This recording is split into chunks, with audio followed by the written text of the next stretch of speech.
जय जोहार, नमस्कार। दैनिक छत्तीसगढ़ चैनल देख रहे हैं आप। मैं हूं आपके साथ अभिजीत कुमार। करते हैं आज की खबरों की शुरुआत सबसे पहले बड़ी खबर के साथ। अब घर बैठे कई नई सेवाएं मिलने जा रही है। मुख्यमंत्री भूपेश बघेल आज के दिन करेंगे मुख्यमंत्री मितान योजना का शुभारंभ। दरअसल हम बात कर रहे हैं मुख्यमंत्री भूपेश बघेल अंतर्राष्ट्रीय श्रमिक दिवस के अवसर पर आज दोपहर 11 बजे वर्चुअल समारोह में मुख्यमंत्री मितान योजना का शुभारंभ करेंगे। प्रथम चरण में ये योजना प्रदेश के सभी 14 नगर निगमों में लागू की जा रही है, जिसके तहत नागरिकों को विभिन्न विभागों की सेवाओं का लाभ उनके घर पर घर बैठे ही मितान के माध्यम से निर्धारित समय सीमा में पूर्ण पारदर्शिता के साथ उनके डोर स्टेप पर प्रदान की जाएगी। डोर स्टेप से तात्पर्य है घर बैठे, यानी कि घर के दरवाजे पर। इसके अलावा बात करें तो इस योजना के तहत नागरिकों को मूल निवास प्रमाण पत्र, जाति प्रमाण पत्र, आय प्रमाण पत्र, दस्तावेज के नकल के लिए अनुरोध, गैर डिजिटाइज्ड यानी कि भूमि रिकॉर्ड आदि प्रति, इसके अलावा जन्म मृत्यु प्रमाण पत्र, विवाह पंजीकरण और प्रमाण पत्र, दुकान पंजीकरण, भूमि की जानकारी, जन्म प्रमाण पत्र सुधार, मृत्यु प्रमाण पत्र सुधार के अलावा भी विवाह प्रमाण पत्र सुधार, नागरिक सेवाएं आदि करके जो यहाँ पर जो भी सेवाएं हैं वो घर बैठे यहाँ पर आप लोगों को मिलने जा रही है। मुख्यमंत्री भूपेश बघेल की सर्व प्राथमिकता वाली इस योजना के तहत सभी जो प्राप्त आवेदन हैं इनको मुख्यमंत्री मितान योजना के माध्यम से बिना किसी देरी के प्राथमिकता के आधार पर कार्यवाही की जाएगी। संबंधित आवेदकों को प्रमाण पत्र मितान की ओर से उनके घर पर प्रदान कर दिए जाएंगे। तो इस नई योजना के बारे में आपके क्या विचार है, कमेंट बॉक्स में लिखकर जरूर बताइएगा। छत्तीसगढ़ के स्कूलों में खेती कराएगी अब छत्तीसगढ़ की सरकार। कृषि संकाय वाले हायर सेकेंडरी स्कूलों में जैविक सब्जियां उगाएंगे छात्र छात्राएं। 3 मई से इसकी होने जा रही है शुरुआत। दरअसल छत्तीसगढ़ के स्कूलों में सरकार जैविक खेती कराने जा रही है। अक्षय तृतीया यानी कि अक्ति के दिन 3 मई के दिन से इसकी शुरुआत होने जा रही है। शुरुआत में कृषि की पढ़ाई वाले हायर सेकेंडरी स्कूलों में इसको लिया गया है। इन स्कूलों की जमीन पर बच्चे बिना किसी रासायनिक खाद या दवाई का इस्तेमाल किए सब्जी उगाएंगे। इस सब्जी का इस्तेमाल मध्याह्न भोजन में किया जाएगा। अधिकारियों का कहना है कि प्रदेश के 214 हायर सेकेंडरी स्कूलों में कृषि संकाय संचालित की जा रही हैं और कृषि के अध्ययन अध्यापन के लिए स्कूलों में मापदंड के अनुसार कम से कम 4 एकड़ कृषि भूमि उपलब्ध है। यहाँ पर जैविक खेती की जाएगी। शिक्षा विभाग ने यहाँ भूमि के रखरखाव, जैविक बीज, वर्मी कंपोस्ट, गौमूत्र आदि की उपलब्धता सुनिश्चित करने के लिए कहा है। जैविक खेती के लिए संबंधित जिलों के कृषि विज्ञान केंद्र यानी कि केवीके और उद्यानिकी विभाग के वैज्ञानिकों एवं अधिकारियों की मदद ली जाएगी।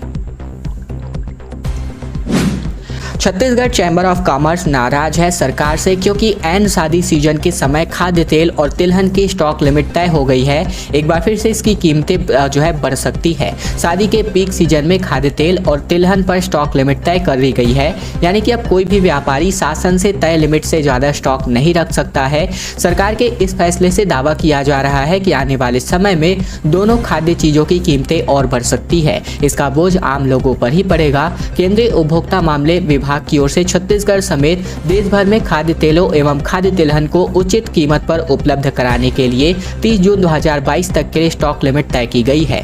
नए नियम के अनुसार इस लिमिट में ज्यादा स्टॉक करने वाले कारोबारियों पर सख्ती से कार्यवाही का प्रावधान किया गया है। केंद्र सरकार के इस फैसले का राजधानी के व्यापारियों ने विरोध करना भी शुरू कर दिया है। उनका कहना है कि राज्य की आबादी लगभग 3 करोड़ हो गई है।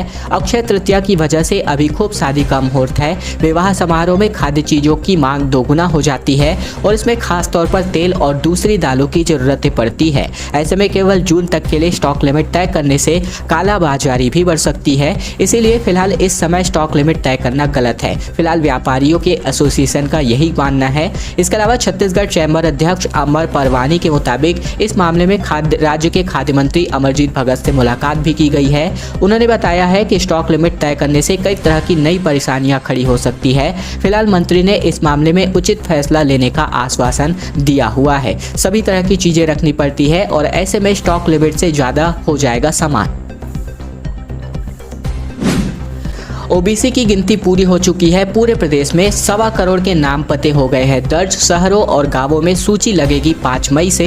यह इसीलिए जरूरी क्योंकि इसकी वजह से राजनीतिक रोड मैप आगे आने वाले समय में तय होने वाला है। प्रदेश में ओबीसी व गरीबों की गिनती पूरी कर ली गई है। इसीलिए प्रदेश वासियों के लिए महत्वपूर्ण है कि इस जानकारी के आधार पर ही छत्तीसगढ़ का राजनीतिक व प्रशासनिक रोड मैप तैयार किया जाएगा। यानी कि सरकार को किस दिशा में बढ़ना है, यह डायरेक्शन तय होगा, दिशा तय होगी। यदि सरकार चाहेगी तो इस आधार पर भविष्य में विधानसभा की सीटों की संख्या बढ़ाने व उनका आरक्षण भी तय हो सकता है।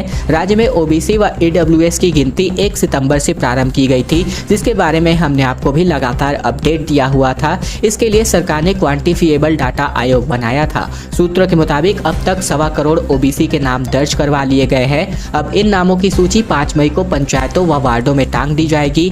ग्राम पंचायत, जनपद पंचायत, तहसील, निकायों के जोन दफ्तरों व निकायों के मुख्यालयों में दावा आपत्ति 13 मई तक दर्ज होगी। इनका निराकरण 24 मई को किया जाएगा। ग्राम पंचायतों में ग्राम सभाएं एवं नगरीय निकायों में पीआईसी व एमआईसी की सामान्य सभा में इसका अनुमोदन किया जाएगा। ग्रामीण क्षेत्रों में जनपद स्तर पर, नगरीय क्षेत्रों में निकाय स्तर पर 13 जून तक डेटा संकलन का कार्य किया जाएगा।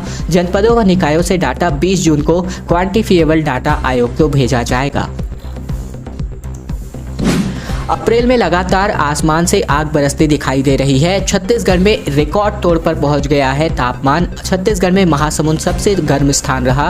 बात करें तो पारा लगभग 47 डिग्री के तकरीबन करीब जा पहुंचा है। रायपुर में भी 10 साल का अपना पूरा रिकॉर्ड टूट गया है। दरअसल अप्रैल महीने में चल रही लू ने गर्मी के सभी रिकॉर्ड तोड़ दिए हैं। शनिवार को बात करें तो छत्तीसगढ़ में महासमुंद सबसे गर्म रहा। यहाँ अधिकतम तापमान 46.9 डिग्री सेल्सियस यानी कि 47 डिग्री के करीब जा पहुंचा। यह अप्रैल में मापा गया दूसरा सबसे अधिक तापमान बताया जा रहा है। इससे पहले सन 1980 में जांजगीर चांपा में अधिकतम तापमान 40.9 डिग्री सेल्सियस तक पहुंच गया था। राजनांदगांव में भी अब तक का सबसे अधिक तापमान 44.5 डिग्री सेल्सियस रिकॉर्ड किया गया है। इससे पहले सन 2010 में 44.4 डिग्री सेल्सियस का रिकॉर्ड था। इसके अलावा राजधानी रायपुर में पिछले 10 सालों की सबसे भीषण गर्मी वाला अप्रैल साबित हुआ है।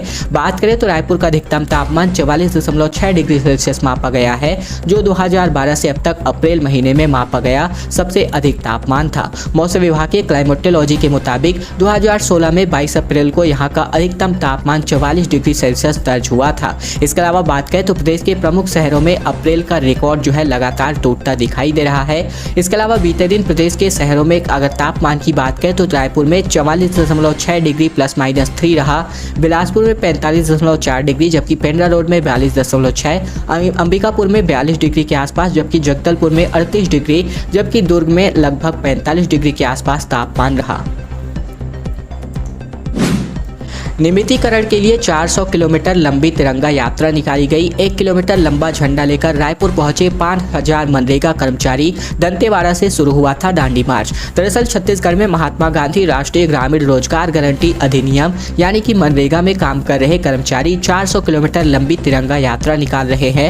हाथ में तकरीबन 1 किलोमीटर लंबा तिरंगा लिए मजदूर रायपुर पहुँचने वाले हैं। इनकी मांग है कि इन्हें भी अब नियमित कर्मचारी बनाया जाए। इसे लेकर मुख्यमंत्री तक अपनी बात पहुँचाना चाहते हैं। मनरेगा में काम कर रहे मजदूर अब अपने आपको कर्मचारी बता रहे हैं। साथ ही नियमित किए जाने की मांग को लेकर पिछले कई दिनों से आंदोलन भी कर रहे हैं। इसी में मनरेगा मजदूरों ने दंतेवाड़ा में एक दांडी मार्च निकाला था। यह मार्च अलग अलग जिलों से होता हुआ धमतरी के रास्ते शाम को रायपुर में प्रवेश कर चुका है। इस पे तकरीबन 5000 मनरेगा मजदूर शामिल है। मनरेगा मजदूरों का कहना है कि छत्तीसगढ़ का पहला आंदोलन है जिसमें कर्मचारियों ने अपनी मांगों को लेकर 400 किलोमीटर लंबी दांडी यात्रा निकाली है। गढ़कलेवा में मिलने जा रही है अब बासी चटनी। 1 मई से पारंपरिक व्यंजनों के तौर पर अब बोरेबासी थाली में भी परोसेगा रेस्टोरेंट। मुख्यमंत्री ने मजदूर दिवस पर खाने की अपील भी की है। छत्तीसगढ़ी भोजन और व्यंजकों को बढ़ावा देने के लिए अब जो है संचालित किए जा रहे गढ़कलेवा रेस्टोरेंट की मेन्यू में एक नया व्यंजन शामिल होने जा रहा है। अब गढ़कलेवा अपने पारंपरिक छत्तीसगढ़ी व्यंजनों के साथ साथ बोरेबासी भी थाली में परोसने जा रहा है। इसकी शुरुआत 1 मई यानी कि मजदूर दिवस यानी कि आज से होने जा रही रही है। बोरेबासी रात में पके हुए चावल को रात भर पानी में भिगोकर सुबह पूरी तरह भीग जाने पर भाजी, टमाटर चटनी या टमाटर मिर्ची की चटनी या फिर प्याज, बजी बिरौजी, बाकी जब बड़ी बिजौरी और साथ ही साथ आम अथवा नींबू के अचार के साथ खाया जाता है, जैसा कि आप सभी को सर्वविदित है। इसके अलावा छत्तीसगढ़ के किसान मजदूरों के साथ साथ सभी वर्गों के लोगों को चाव से खाने के साथ साथ बोरेबासी का सेवन करते आ रहे हैं। आधुनिकता और भागदौड़ भरी जिंदगी की वजह से इसके खान-पान में कुछ कमी आई है, लेकिन अब खुद सरकार इसका प्रमोशन कर रही है और मुख्यमंत्री भूपेश बघेल ने भी मजदूर दिवस पर सभी लोगों को बोरेबासी खाने की अपील की है। छत्तीसगढ़ में मितानिनों की हड़ताल खत्म हो गई है। संसदीय सचिव ने कुल्फी खिला करके यहां पर आंदोलन खत्म करवाया। कहा, मुख्यमंत्री के कहने पर आए हैं, भरोसा रखिए। छत्तीसगढ़ की राजधानी रायपुर में पिछले 3 दिनों से मितानिनें धरना दे रही थी। इसके अलावा बीती शाम को उन्होंने अपने आंदोलन को स्थगित करने का फैसला लिया है। एक दिन पहले ही इन महिलाओं की मुलाकात छत्तीसगढ़ के मुख्यमंत्री भूपेश बघेल से हुई थी। मुख्यमंत्री ने मितानिन महिलाओं की मांगे सुनकर उन्हें जल्द पूरा करने का आश्वासन दिया। छत्तीसगढ़ की सरकार ने जुलाई के महीने में मितानिनों की मांग को पूरा करने का आश्वासन दिया है। ऐसे में मितानिनों के संगठन की प्रमुख सरोज सिंह ने हमारी टीम को बताया कि सरकार से मिले आश्वासन के बाद आंदोलन को स्थगित करने का फैसला लिया गया है। अगर जुलाई तक हमारी मांगे पूरी नहीं होती है तो एक बार फिर से छत्तीसगढ़ की तमाम मितानिनें धरने पर बैठने जा रही हैं। ये सभी बातें मितानिन संघ के अध्यक्ष द्वारा कही जा रही हैं। बस्तर के खिलाड़ियों के लिए एक सुनहरा मौका आया है। राज्य खेल प्रशिक्षण केंद्र बहतराई में ले सकेंगे प्रवेश। जगदलपुर में 5 मई को इसका ट्रायल भी होने जा रहा है। छत्तीसगढ़ के बस्तर जिले के एथलेटिक्स और कबड्डी खिलाड़ियों के लिए राज्य खेल प्रशिक्षण केंद्र बहतराई यानी कि बिलासपुर में प्रवेश के लिए एक सुनहरा अवसर है, लेकिन इससे पहले खिलाड़ियों का चयन किया जाएगा। जिन खिलाड़ियों की उम्र 1 अप्रैल 2022 तक 13 से 17 वर्ष हो चुकी है, केवल वही इसमें हिस्सा ले सकेंगे। ट्रायल के लिए फॉर्म भरने की अंतिम तिथि 4 मई रखी गई है। वहीं 5 मई की सुबह से जगदलपुर के इंदिरा प्रियदर्शनी स्टेडियम के हॉस्टल भवन के सामने मैदान में खिलाड़ियों का ट्रायल भी लिया जाएगा। दरअसल एथलेटिक्स बालक बालिका एवं कबड्डी में बालिकाओं के लिए खेल एकेडमी की प्रारंभ जो है यहाँ पर की जा रही है।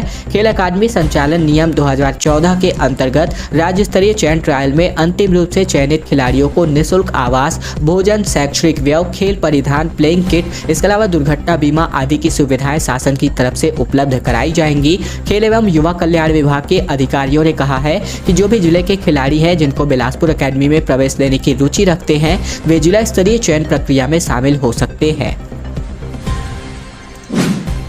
आंगनबाड़ी के पास मिला पैरा बम, जो कि अपने आप में एक बहुत बड़ी खबर। खिलौना समझ करके बच्चे इसको खेल रहे थे, फिर ऐसा हुआ जिसकी वजह से सभी के होश उड़ गए। छत्तीसगढ़ के नक्सल प्रभावित दंतेवाड़ा जिले के एक गांव के खेत में आंगनबाड़ी के बच्चे खिलौना समझ करके 4 पैरा बम से खेल रहे थे। जब आंगनबाड़ी कार्यकर्ता की नजर इस पर पड़ी तो उन्होंने इसकी जानकारी ग्रामीणों को दी। फिर पुलिस को इसकी सूचना दी गई। बम मिलने से ग्रामीणों में दहशत का माहौल है। सूचना मिलने से ही मौके पर पहुंची पुलिस और जाँच में जुट गई। मिली जानकारी के अनुसार जिले के नगरीय क्षेत्र माझी पदर वार्ड क्रमांक 9 के पास खेत में 4 पैरा बम पड़े हुए थे। यहाँ आंगनबाड़ी के बच्चे इसे खिलौना समझकर खेल रहे थे। वहीं जब आंगनबाड़ी कार्यकर्ता ने बच्चों के हाथ में इसे देखा तो इसकी सूचना गांव वालों को दी गई। इसके अलावा बात करें तो यहाँ पर पैरा बम की सूचना गांव वालों की तरफ से मिली थी पुलिस को, जिसके बाद से फौरन मौके के लिए जवानों को रवाना किया गया था। हालांकि बम एक्सपायर थे, जिन्हें जब्त कर लिया गया है और उन्हें नष्ट कर दिया गया है। लेकिन सबसे बड़ी यहाँ पर चिंताजनक स्थिति ये है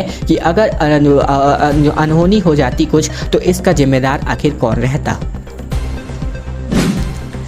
खैरागढ़ महोत्सव 2022 की रंगारंग प्रस्तुतियों के बीच विधानसभा अध्यक्ष डॉक्टर चरणदास महंत ने किया समापन। दरअसल हम बात कर रहे हैं इंदिरा कला संगीत विश्वविद्यालय खैरागढ़ परिसर में खैरागढ़ महोत्सव 2022 का रंगारंग आयोजन बीते दिन संपन्न हुआ। 27 अप्रैल से इस 4 दिवसीय महोत्सव में प्रतिदिन बड़ी संख्या में दर्शक पहुंच रहे थे और रंगारंग प्रस्तुतियों का आनंद उठा रहे थे। उल्लेखनीय है कि 2 सालों के अंतराल के बाद यह महोत्सव आयोजित किया गया, जिसे लेकर दर्शकों में जोरदार उत्साह देखने को भी मिला। गौरतलब है कि 27 अप्रैल को विश्वविद्यालय में 16वां दीक्षांत समारोह आयोजित हुआ, जिसमें बॉलीवुड की प्लेबैक सिंगर कविता कृष्णमूर्ति को भी डी.लिट की मानक उपाधि प्रदान कर दी गई। इसके अलावा छत्तीसगढ़ के जस गायक दिलीप संडगी को भी डी.लिट की मानक उपाधि प्रदान की गई। इसके अलावा 27 अप्रैल की शाम को इंदिरा कला संगीत विश्वविद्यालय के असिस्टेंट प्रोफेसर शेख मेदनी होम्बल के नृत्य संयोजन में भरतनाट्यम विभाग के विद्यार्थियों द्वारा राज्य गीत पर आधारित नृत्य की भी प्रस्तुति दी गई। दोस्तों, आज की खबरों का सिलसिला बस ये तक का था। वीडियो पसंद आए तो नीचे लाइक बटन है, जिसे दबाकर इस वीडियो को आपको बहुत ही छोटा सा लाइक करना है। नीचे लाल कलर का सब्सक्राइब बटन दिया है, जिसे दबाकर चैनल को सब्सक्राइब करना है, ताकि प्रतिदिन की महत्वपूर्ण खबरें, छत्तीसगढ़ के समाचार बिना किसी रुकावट रोजाना हम आप तक पहुंचा सके। तो चैनल को सब्सक्राइब करने का बहुत ही छोटा सा काम आप लोगों को जरूर से कर लेना है।